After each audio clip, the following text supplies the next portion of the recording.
Good evening. It is a balmy 70 degrees in North Carolina, at least up on the mountain it is. And the stars are shining bright. The weather was very comfortable today.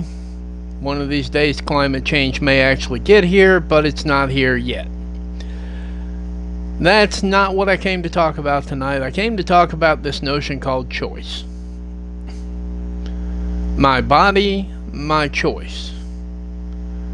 It's an argument as old as I am. If we are talking about the right to terminate a life, not a fetus, not a blob, not a cluster of cells, a life, then it is my body, my choice.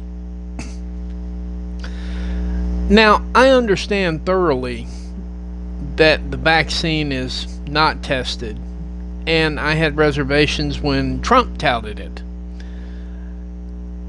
But if they've got to pay you a lot to take it, or offer incentives, or give out free beer for taking the shot, it really makes you wonder why. No one ever has to talk anyone into doing the right thing. Let me say that one more time for the guys in the back that are laughing at me already. You do not have to talk yourself into doing the right thing. It will always be right. Right will always be right. Wrong will always be wrong. There's not a gray area in here, regardless of what Biden may say, regardless of what Kamala Harris may say. There is no gray area. It's either right or it's wrong. So with that said, the latest incentive is no incentive at all. New York has begun rolling out a program that says take the shot, or basically you can't go anywhere, do anything, or be anywhere. Can't go see a play, can't go out to eat, can't get on the subway, basically can't walk in public. If you don't have your vaccination card, forget it, stay home. Which incidentally right now the CDC is reporting a whopping 28% of African Americans in New York City are vaccinated.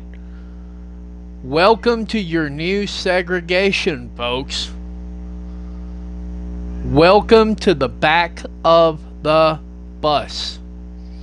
Yes, I'm saying it like that because Democrats have never cared about you. They cared about your vote. If they cared about you, it would be easy to get off welfare. If they cared about you, it would be easier to get ahead. There are damn sure enough laws in place to make it happen, but if they cared about you, you should be 27, 30, 50 years ahead of where you're at right now. The laws are there. But that's another show, another time, another spiel.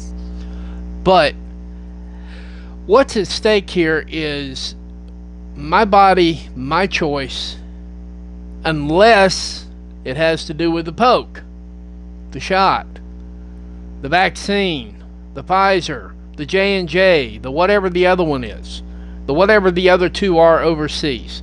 If you do not, if you choose to not take them, then you have chosen to isolate and ostracize yourself from the rest of the vaccinated society. Now, full disclosure, I had the shot. I had the shot because I work in 4 different states. My real job involves bank assessments for houses that are being built. And that's what I do for a living. That means I travel to Virginia, Tennessee, Georgia, South Carolina, and a lot around North Carolina. So I got the shot because every state's laws are different, and I can't hold up a construction project which I have sworn to take care of because I don't want to get the shot, which is exactly what I would be doing. See, now it's selfishness to my job. So I made the decision. I said, I'm going to take the shot. There's a bigger reason why I took the shot, and it's funny. I'll cover it in another show at another time when I'm feeling like repeating the story in a more hilarious way and not a more vindictive way. Thanks, Walmart. But this notion of my body, my choice, is lost on COVID. Why is that? Why do you have to have it or else? Those are questions people should be asking right now. It was fine when we didn't want to take the lottery. It was fine when we didn't want the free donuts. It's fine that we didn't want the beer. Now, why do we have to take it? Seriously. Why do we have to do it? What's in it for you? And don't give me this, oh, well, everybody will be vaccinated and we'll all be better when the next round of COVID. No. No. At least 5,000 to 7,000 people who are vaccinated, they're close to death from the Delta or whatever flavor strain we're working on today. They're dead. They're heading to dead. So, no, it doesn't. And wearing the mask doesn't. So why are we doing it? And don't give me this thing about herd immunity. They keep throwing those words around like they mean something. Herd immunity, for anyone who's interested, is when you get into a room full of people and you know at least 4 or 5 of them have it, and we're all exposed. Not to a weaker version of it, but to the actual version of it. Our parents used to send us out to play with the kids that had chicken pox. Then we get chicken pox. It'd be over with. It's all said and done. We didn't have the domino effect where one person got it, then a week later the next. No, we all hung out. We all got chicken pox. We all got it over with, and we didn't take it to school and we didn't spread it around, but we all got it and we got it over with. Now, we didn't know anything about shingles at the time. This was like 1978. Now we do. But we did. That's the way we used to handle it, and that, my friends, is herd immunity. Herd immunity is we all don't get the common cold when one person gets it. 650,000 people don't die of the common cold.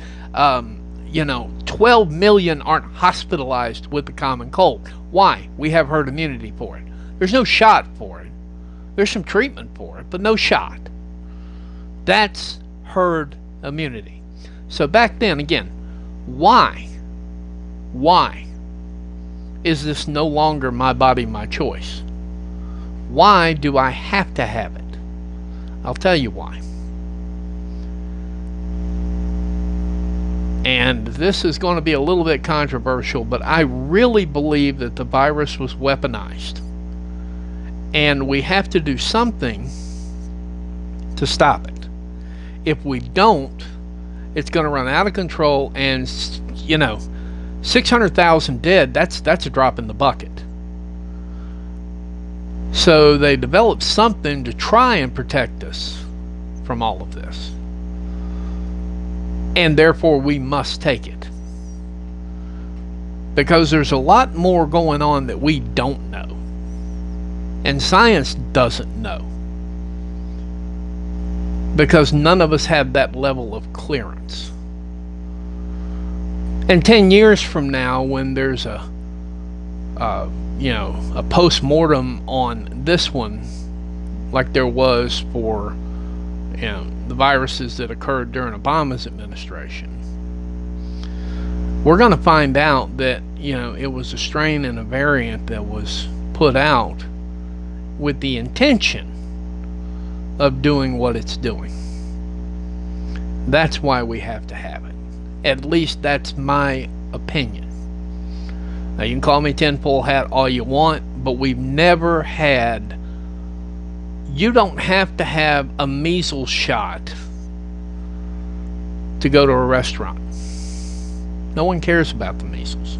You don't need a polio vaccine to go see Les Miserables. Because nobody cares. I mean, we get them. Some people don't. But there's no law on the books that says that you have to have a polio vaccine. There's no law in the book that says you have to have a rubella vaccine.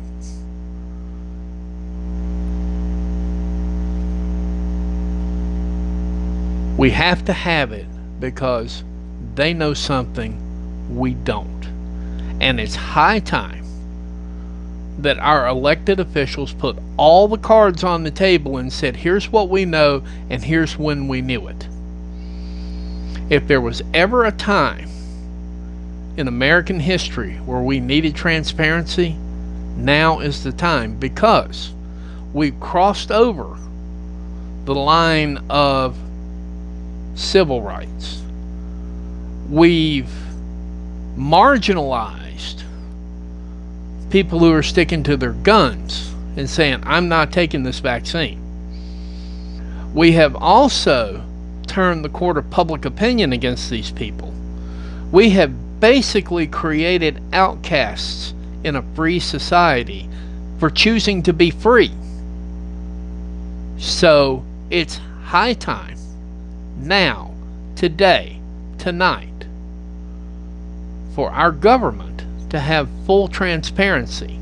They won't do it, but it should be necessary at this point for us to know what they knew and when they knew it and why. Because Fauci running around going, hey, you wear a couple of masks, you'll be okay. No, that's not going to work. Hey, you take the shot, wear a couple of masks, you'll be okay. Hey, you know what? No, it's not working. Hey, you wear 2 bathing suits in the pool, you'll be safe from the pee. No, that doesn't work either. Time to pony up, boys. Time to tell the truth. Time to be honest with the American people. I think it was killing Trump not to say something. I think Trump knew something that he just couldn't say, and it was killing him. You could see it in his eyes. He put out the fake bull about, we've had this, and you could tell it was killing him. You can look in his face. Go back and look at it. You can see the pain in his eyes, like, I know something that I want to tell you, but if I tell you, I'll be out of a job.